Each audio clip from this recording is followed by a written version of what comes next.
Loué soit le Seigneur aujourd'hui et je prierai en disant, ta parole déclare, Seigneur, que je puis tout par celui qui me fortifie.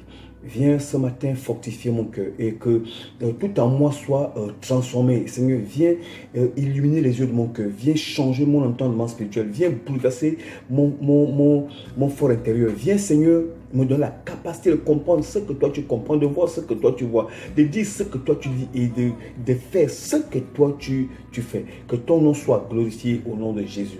Amen.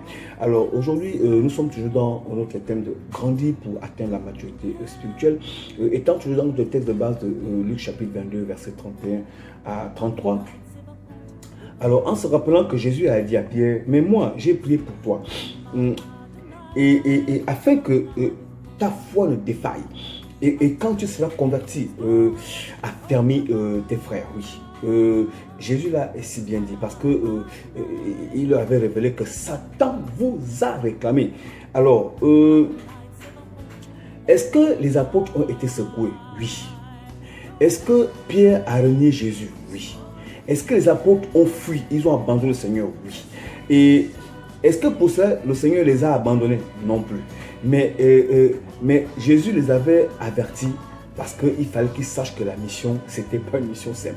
Et que quand le Saint-Esprit vient à former quelqu'un, un homme, un serviteur, un fils de Dieu, un héritier, ce n'est pas comme comme dans les grandes universités de Sciences Po, de l'université d'Harvard, l'université de Washington, je ne sais pas, elle a de Paris, bon, je suis de l'université de Omar Bongo du Gabon, en Tchèque, en Job du Sénégal. Voyez-vous, non, c'est pas ça. C'est une formation d'un autre genre. Et ça, ce genre de formation, waouh, il n'y a que Dieu qui a le secret. Et cela te rend plus fort. Et tu deviens plus intelligent que même ceux qui ont eu les grands diplômes, qui sont professeurs. Alors, et les secousses sont pour nous un moyen, une occasion de mûrir et de grandir. Et c'est par des secousses, c'est par des épreuves, c'est par des situations difficiles que le Seigneur nous enseigne des éléments, j'ai envie de dire, des choses intéressantes et essentielles pour le salut.